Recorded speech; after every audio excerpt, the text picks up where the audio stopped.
Hai para pemilik waktu luang, selamat datang. Apa kabar kalian semua? Mudah-mudahan sehat selalu ya. Di video kali ini kita akan melanjutkan kembali alur cerita drama Korea yang berjudul Mr. Queen episode kedua. Di episode lalu, jiwa Jang Bong-hwan, seorang chef tampan yang hidup di masa modern, terjebak ke dalam tubuh seorang calon ratu di zaman Joseon bernama Kim So-young. Akibatnya, Jang Bong-hwan harus menjalani hidup sebagai seorang calon ratu yang mana hidupnya kini tengah terancam. Ya, tubuh calon ratu yang ia diami sekarang rupanya habis mengalami insiden tenggelam di danau, yang mana kasusnya masih jadi misteri karena entah siapa yang berniat jahat pada Kim So-young, calon ratu kerajaan Joseon ini. Selain itu, calon suaminya yaitu Raja Choljong tampaknya sedang bersandiwara di depan seluruh penghuni istana. Ia bersikap seolah ia adalah raja yang bodoh, namun kenyataannya sebaliknya, Raja Choljong tidak sebodoh yang dikira. Dan kini, Jang Bong-hwan yang jiwanya terjebak ini harus menghadapi malam pertama bersama Raja Choljong yang aneh dan misterius. Penasaran dengan kisah selanjutnya? Tonton video ini ya. Namun sebelumnya, jangan lupa klik subscribe, like, komen, dan nyalakan notifikasi loncengnya ya,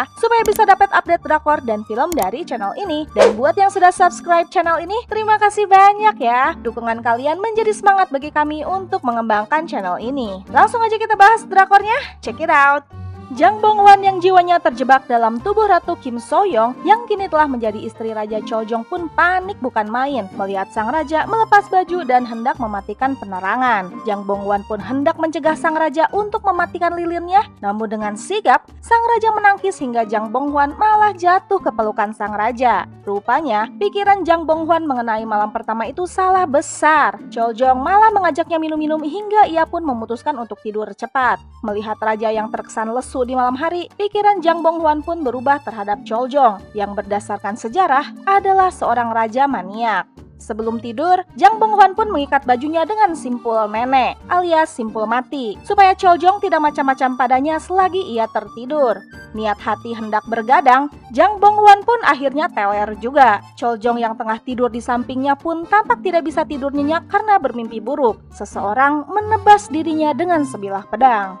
Keesokan harinya, Jang Bong-hwan terbangun dan terkejut melihat simpul neneknya terlepas. Ia pun parno dan menduga-duga apakah simpul itu dilepasnya secara tidak sadar ataukah Choljong berbuat macam-macam padanya. Di balai Huijongjeon yang merupakan kamar raja, Choljong sudah siap menanti para kasimnya untuk memakaikan baju kerajaan. Ia pun lantas bergumam dengan dingin jika ia ingin melihat kemunculan sang ratu mulai saat ini.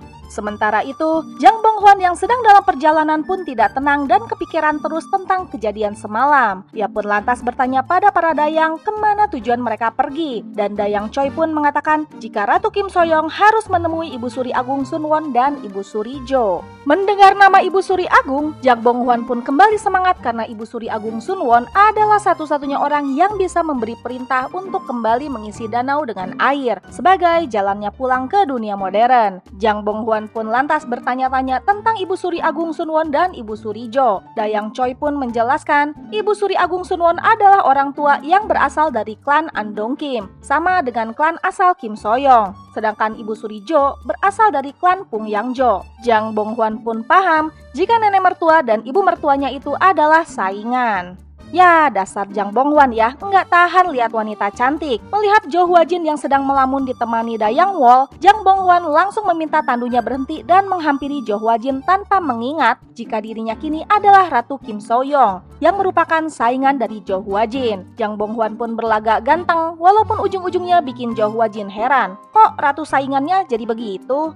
Hong Yeon yang mengejarnya pun lantas membisikinya jika Jo Hwa-jin adalah saingannya dari klan Pung Yang Jo. Sebaliknya, Dayang Wol pun sama, bisik-bisik sama Jo Hwa-jin dan memberitahu jika kelakuan Ratu Kim So-young aneh dan berbahaya. Jang Bong-hwan yang sedang merayu dan mengajak Jo Hwa-jin berteman pun malah mendapat tanggapan negatif dari Jo Hwa-jin yang mengira Kim So-young tengah merencanakan sesuatu yang jahat pada dirinya. Saat Jo Hwa-jin hendak pergi, tiba-tiba Choljong pun datang. Jo Hwa-jin pun bersikap sangat manis pada Raja Choljong, sementara Kim So-young malah memandang dengki karena perhatian Jo Hwa-jin jadinya teralihkan. Ia pun menyesal, kenapa sih jiwanya malah masuk ke tubuh ratu dan bukannya sang raja aja. Hahaha.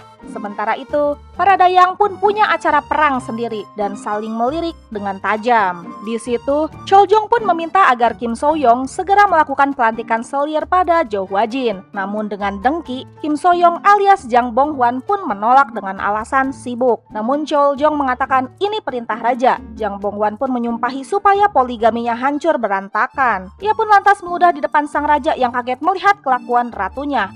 Jang Bong-hwan pun lantas pergi dengan gerasak gerusuk menemui nenek dan ibu mertuanya. Sepeninggalan Kim So-young, Choljong pun mengatakan pada Jo Hwa-jin untuk berhati-hati karena seluruh istana menuduh dirinya lah yang mendorong Kim So-young ke danau. Jo Hwa-jin pun terkejut dengan tuduhan itu dan mengatakan malam itu memang ia datang ke danau karena terkejut mendengar ada suara berisik di danau. Choljong pun lantas berjanji akan melindungi Jo Hwa-jin dari niat jahat klan Andong Kim. Sementara itu, Jang Bong-hwan yang ngasal pun salah menyapa Ibu Suri Agung Sunwon. Namun Dayang Choi buru-buru membetulkan posisi Jang Bong-hwan. Untungnya pula, Jang Bong-hwan memuji Ibu Suri Agung Sunwon dengan awet muda, sehingga ia tidak marah. Hanya saja, Ibu Suri Jo jadi menatap dengki karena disangka sebagai Ibu Suri Agung yang notabene udah tua. Ibu Suri Jo pun lantas mengajari Kim So-young mengenai pendidikan untuk menciptakan penerus kerajaan yang berkualitas. Namun tentunya penuh sensor. Jang Bong-hwan yang sudah biasa dengan hal-hal begituan pun mengatakan jika ia sudah paham tanpa perlu dijelaskan. Dan lagi-lagi Ibu Suri Jo pun kembali manyun mengetahui penjelasannya pada Kim So-young itu sia-sia. Jadwal selanjutnya adalah menemui para pejabat istana di Balai Injongjeon. Setelah perkenalan, Jang Bong-hwan pun berkesimpulan kalau pemerintahan saat ini dikuasai oleh klan Andong Kim. Setelah di masa sebelumnya, klan Pung Yang-jo pun menguasai pemerintahan. Dan Kim Jua-geun lah bos di kerajaan ini yang sebenarnya. Disebut atas permintaan Kim So-young, Kim Jua-geun pun merekomendasikan Kim Moon-geun, yaitu ayah Kim So-young sendiri untuk menjadi komandan pengawal istana. Choljong pun tampaknya perang batin. Di satu sisi, ia harus menuruti perintah Ibu Suri Agung Sunwon. Namun di sisi lain, ia pun ingin mengambil kebijakan sendiri. Choljong pun tidak menjawab dan malah memuji perhatian Kim So-young pada dirinya. Yang mana ucapan Choljong ini malah dianggap Kim Jua-geun adalah jawaban setuju. Jang Bong-hwan pun teringat kembali kejadian semalam dan Choljong mengatakan, semalam Ratu Kim So-young lulus tes sebagai seorang gadis. Jang Bong-hwan pun kembali panik dan bertanya-tanya, benarkah semalam mereka bersama? Ibu Suri Agung Sunwon pun kembali bertanya pada Kim Jua-geun tentang pelaku sesungguhnya yang mendorong Kim So-young, dan adiknya itu kekeh untuk melimpahkan tuduhan pada Jo Hwa-jin dari klan Pung Yang-jo. Jang Bong-hwan pun akhirnya mengangkat Jo Hwa-jin sebagai selir kerajaan. Ia pun bertanya, apakah Raja Choljong tipe penggertak dan lemah di malam hari? Jo Hwa-jin pun hanya memberi jawaban ambigu yang membuat Jang Bong-hwan semakin pusing. Rupanya, Kasim Raja Choljong adalah mata-mata, dan selama ini Choljong pun harus bersikap bodoh di hadapan Kasimnya itu dengan membaca laporan secara terbalik. Dan sebuah kenyataan yang bisa menenangkan Jang Bong-hwan adalah di malam pertama itu, setelah Jang Bong-hwan teler dan ngorok, Raja Choljong terbangun dan menyelinap keluar. Dengan busana serba hitam, ia beserta orang kepercayaan dan para pengawalnya menyusup keluar istana dan menggeledah sebuah rumah untuk mencari berkas kasus korupsi. Namun, Raja Choljong tidak berhasil menemukan apapun dan malah kepergok penjaga setempat. Ia pun berlari kabur karena dikejar pengawal berkuda. Namun di tengah jalan, mendadak seorang ibu yang membawa bayi melintas dan tertabrak rombongannya, hingga sang bayi pun terjatuh. Sadar jika nyawa sang bayi bisa saja terlindas kuda, Choljong pun berbalik dan menyelamatkan bayi itu. Ternyata Raja Choljong baik hati juga ya. Dan pagi harinya, ia sudah berada di kamarnya, bertepatan dengan kedatangan para Kasim pelayannya yang hendak memakaikan baju kerajaan dan berpura-pura habis bermalam dengan Kim So-young. Melihat perilaku Ratu Kim So-young yang barbar banget, Ibu Suri Agung Sunwon menyuruh Dayang Choi kembali mendidik etika sebagai seorang ratu pada Kim So-young. Namun ya, hasilnya malah semakin berantakan. Saat sedang makan, Jang Bonghwan pun merasa dadanya sakit. Ia pun tersadar jika wanita yang kini didiaminya ini rupanya menyukai Raja Choljong, yang mana cintanya itu bertepuk sebelah tangan oleh sang raja. Dan Jang Bonghwan pun menyadari sang raja tidaklah mencintai Kim So-young. Oleh karena itu, bisa dipastikan jika semalam tidaklah terjadi apa-apa antara dirinya dan Choljong. Jang Bonghwan pun berteriak gembira. Jang Bonghwan pun lantas merayu Ibu Suri Agung Sunwon jika ia akan bermalam dengan Raja Choljong dan memberikan keturunan dengan syarat Ibu Suri Agung mau kembali mengisi air danau. Setelah tawar-menawar bak di pasar, Ibu Suri Agung Sunwon pun akhirnya setuju. Mengetahui raja akan menghabiskan 7 hari bersama Ratu Kim So-young, Jo Hwa Jin pun ngahuleng alias melamun. Ia teringat malam itu di tepi danau, Kim So-young mengatakan pada dirinya jika ia akan kehilangan seseorang yang berharga. Jo Hwa Jin pun mengulurkan tangan bersamaan dengan terceburnya Kim So-young ke danau. Dayang Wol pun datang dan mulai menggibah. Ia pun menggerutu jika bisa-bisanya keluarga klan Andong Kim menuduh majikannya ini yang kebetulan sedang lewat di danau sebagai pelaku yang hendak mencelakai Kim So-young. Malamnya, Jang Bonghwan yang sudah mengetahui tidak pernah terjadi apapun di antara mereka membuat kesepakatan dengan Choljong dengan berpura-pura untuk menghabiskan malam bersama. Bosan berada di dalam istana, Jang Bonghwan pun memutuskan menyelinap keluar istana dan pergi ke rumah bordir dengan menyamar sebagai seorang pria bernama Lee Saeng-mang. Hong Yeon yang setia pun akan menggantikan Kim So-young dan mengingatkan agar pulang tepat waktu. Sebelum pergi, Jang Bonghwan menanyakan seperti apa sosok Ratu Kim So-young yang sesungguhnya. Hong Yeon pun menceritakan dengan detil, penuh penjiwaan dan tanpa filter. Kim So-young adalah orang yang paling tidak suka dengan kesalahan sekecil apapun, dan sedikit-sedikit pasti akan memanggil pengawal untuk memberi hukuman cambuk. Pokoknya, Kim So-young dikenal sebagai sosok penyihir yang horor banget. Mendengar cerita Dayang Hong Yeon yang menggebu-gebu, sadarlah Jang Bonghwan, kenapa banyak banget orang yang ingin mendorong Kim So-young ini ke danau. Namun Dayang Hong Yeon yang sudah bersama Kim So-young sejak kecil mengetahui jika majikannya itu sesungguhnya adalah orang yang sangat baik, ramah dan juga pintar. Hong Yeon pun dengan tulus memuji jika majikannya ini sangatlah menginspirasi. Hanya saja, semenjak di istana, Kim So-young mulai berubah karena mungkin merasa kesepian karena Choljong menyukai orang lain. Sementara itu, anak angkat Kim Jwagen bernama Kim Byong-in yang juga sepupu Kim So-young diberitahu jika sehari sebelum pernikahan, Kim So-young jatuh ke danau. Sang sepupu ini pun terkejut. Ya, rupa-rupanya jauh di lubuk hatinya yang terdalam, Kim Byong-in menyukai Kim So-young.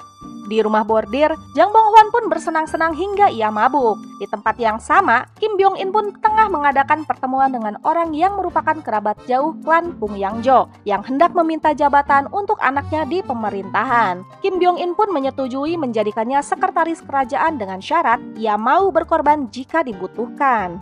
Sementara itu, Jang Bonghwan yang sudah mabuk kebelet buang air dan ia pun masuk ke toilet laki-laki yang mana di dalamnya ada Kim Byong-in yang juga sedang buang-buang. Jang Bonghwan yang bersedih karena kehilangan si Joni pun hanya bisa memandangi pria di sampingnya yang tanpa ia tahu adalah kakak sepupunya yang naksir pada Kim So-young. Melihat kedatangan Kim So-young, sang kakak sepupu pun terkejut dan malu. Setengah sadar, Jang Bonghwan pun tidak sengaja masuk ke sebuah ruangan yang ternyata di dalamnya ada Raja Choljong beserta teman-temannya yang sedang menyusun strategi untuk menyelidiki kasus korupsi yang dilakukan klan Andong Kim, yang mana berkas korupsinya mungkin disembunyikan Kim Men-geun, ayah Ratu Kim So-young. Terkejut dengan kedatangan Kim So-young yang sedang mabuk, mereka pun berniat untuk menghabisi sang ratu karena dianggap telah menguping pembicaraan mereka. Waktu pun habis, Mbak Cinderella, Jang Bonghwan berlari hendak kembali ke istana. Namun tiba-tiba saja, ia dicegat sang raja yang menggunakan masker penutup wajah. Choljong pun menghunuskan pedang pada Jang Bonghwan alias Ratu Kim So-young yang sedang mabuk. Dan Mr. Queen episode kedua pun selesai. Gimana nih para pemilik waktu luang? Seru kan ceritanya? Setelah kepikiran sampai gak enak segalanya, akhirnya Jang Bonghwan tahu jika di malam pertamanya itu tidaklah terjadi apapun. Di episode ini pun kita masih belum bisa memastikan siapa orang yang telah mendorong Kim So-young ke danau. Karena rupanya Jo Hwa Jin sang tertuduh memang datang ke danau saat insiden terjadi. Namun tidak jelas juga apakah Kim So-young nyebur ke danau karena didorong atau karena keinginan pribadi. Dan ternyata memang benar, Raja Choljong tidak sebodoh penampilannya. Ia punya misi tersendiri untuk bisa menjadi raja yang mandiri serta terbebas dari intervensi klan Andong Kim. Makanya, ia membenci orang dari klan Andong Kim, termasuk Kim So-young. Padahal, Kim So-young rupanya mencintai sang raja. Dan berdasar pengakuan Dayang Hongyeon yang merawatnya sejak kecil, Kim So-young memiliki pribadi yang baik dan ramah. Namun di istana, ia bagaikan monster. Ya, sikap galaknya itu muncul karena kesepian serta orang yang dicintainya malah mencintai selir Jo Hwa-jin. Kasihan juga ya Kim So-young asli ini. Padahal di sisi lain, sang saudara sepupu angkatnya rupanya mencintai Kim So-young. Bau-baunya ke depan akan ada cinta segitiga ya. Dan kali ini, Chol Jong hendak membunuh sang ratu karena dianggap telah menguping rencananya untuk menjatuhkan klan Andong Kim. Bagaimana nasib sang ratu alias Jang Bong-hwan ini? Akankah nyawanya berakhir di tangan suaminya sendiri? Penasaran dengan kelanjutan kisahnya? Nantikan episode selanjutnya ya. Dan terima kasih telah menonton channel ini. Dadah!